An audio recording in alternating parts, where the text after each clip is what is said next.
Howdy friends and neighbors. A couple of people asked me for a video about chanting. So what I want to do at the beginning of this video is chant the Heart Sutra. I already taped myself chanting the Heart Sutra before this, so it's a bit of a cheat. But I'm going to show you what I used when I chanted. I used this mokugyo. People call this a mukugyo here in America, but the proper Japanese pronunciation is mokugyo. It's a wooden, it's supposed to look like a fish, which is what the name means. Moku means wood and gyo means fish, so woodfish is what that's called. I also used a little bell. I also have this other hand bell with a stick on it, which is made for holding.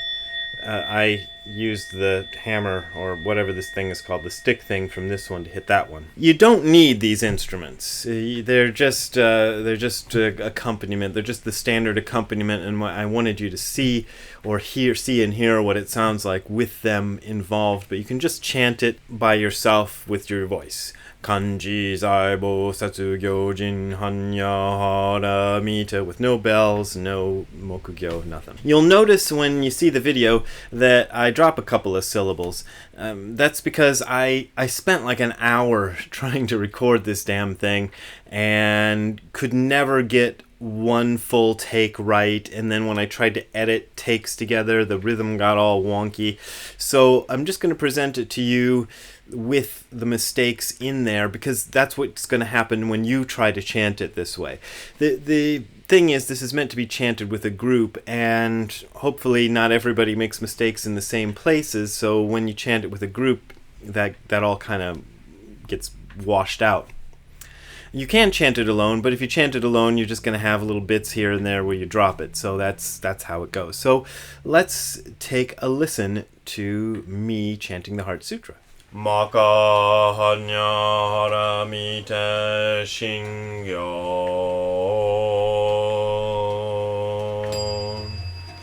kanji zaibo satsu gyojin hanya Shokenbo onkai kudo isai kuyaku sharishi shiki fui fui shiki sokuze sokuze shiki jusogyo shiki yakubu nyoze sharishi ze shoho Shofu, metsu, fuku, fujo, fuzo, fugenze, kokuchu, shiki, muju, sogyo, shiki, mugen, nibi, zetshini, mushiki, shoko, mi, sokuho, mugen, kainai, shimu, shikikai, mu myo, yaku mu myojin, nai shi muroshi, yaku muroshi jin, mukushu, metsudo, mushi, yaku mutoku, imu shotoko, bodai, satai, hanya, haramita, koshin, mukege ko mukufu onni isai tendo muso fugyo ne hansan ze shobutsu e hanya haramita kotoku wa noku tara samyaku sambodai kochi hanya haramita zedai jinshu zedai myoshu zemu joshu zemu todo shuno joi saiku shinjitsu fukoko setsu hanya haramita shu soku setsu shu watsu gyate gyate hara gyate hara so gyate boji soaka Hanya Shingyo. So there you go. That's what it sounds like when you chant the Heart Sutra in Sino-Sanskrit. A lot of people think that's Japanese, but that's not Japanese.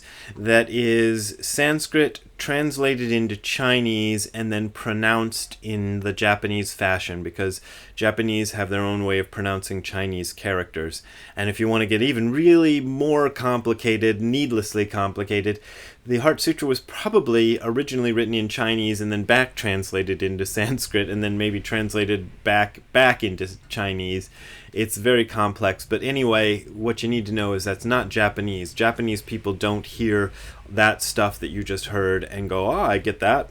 It's as incomprehensible to them as it is to you. Maybe slightly, maybe a smidgen more comprehensible to somebody who speaks Japanese, but not much. You can chant it in your own language. This is from, well, I bought this thingy from the San Francisco Zen Center, and they have the standard English translation put out by the Soto Shu, which goes, Avalokiteshvara Bodhisattva, when deeply practicing Prajna Paramita, clearly saw that all five aggregates are empty, etc., etc. So you chant it the same way if you chant it in your own language. I've seen Finnish versions, I've seen German versions, there must be more, but if you do it in the Japanese style, that's the way it sounds. If you do it in the Korean style, it sounds quite a bit different. It's kind of sing-songy. I don't know how it goes, I don't know Korean, but they go up and down and then they pause between certain parts of it, so you don't have that whole thing where you try to do it all in one breath, which, as you saw, I can't do. But why do we chant that stuff? Well, you don't have to. It's not a necessary part of Zen practice to do the chanting, but I think chanting is a good practice to do. It's kind of funny. My first teacher, I think I heard him chant the Heart Sutra 3 times in the years that I studied with Tim.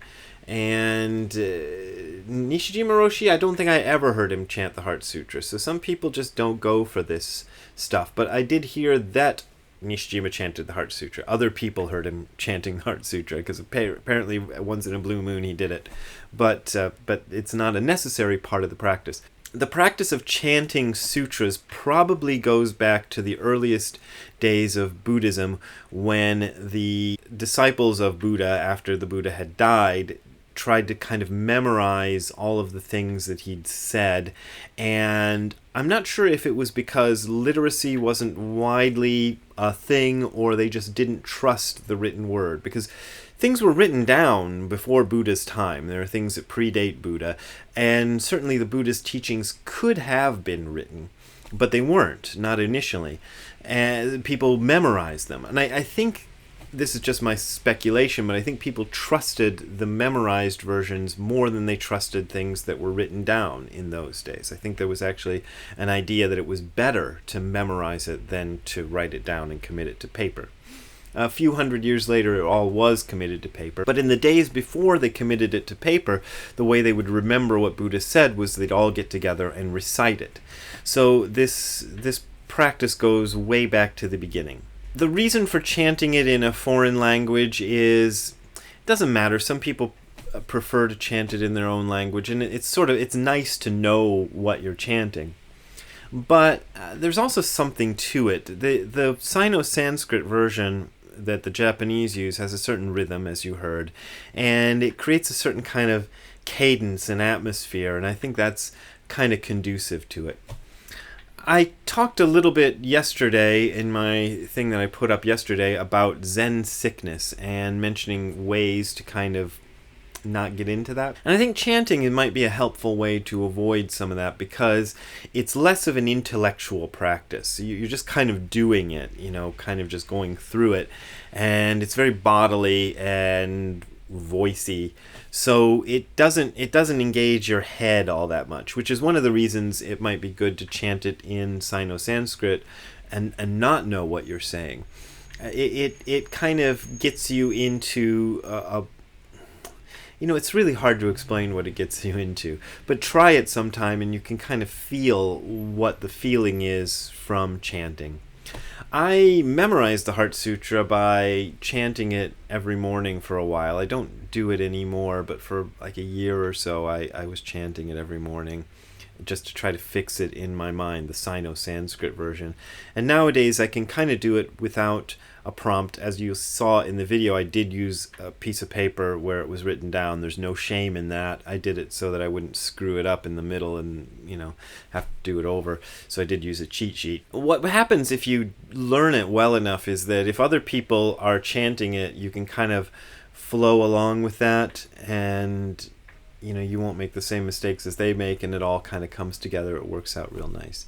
So that's chanting in a nutshell. I don't know how much more I can say about it. I wrote about it in a few of my books, but particularly in which one was it? Don't Be a Jerk. That's the one. In the final chapter of Don't Be a Jerk, there's a bit of business about chanting and why Dogen, even though he said chanting was like frogs in a pond, chanting sutras was, that he also regularly chanted things like the Heart Sutra, and he kind of explains why that practice was done, and I tried to expound on that a little bit. So if you want a meatier version of what I just told you, look in Don't Be a Jerk for that.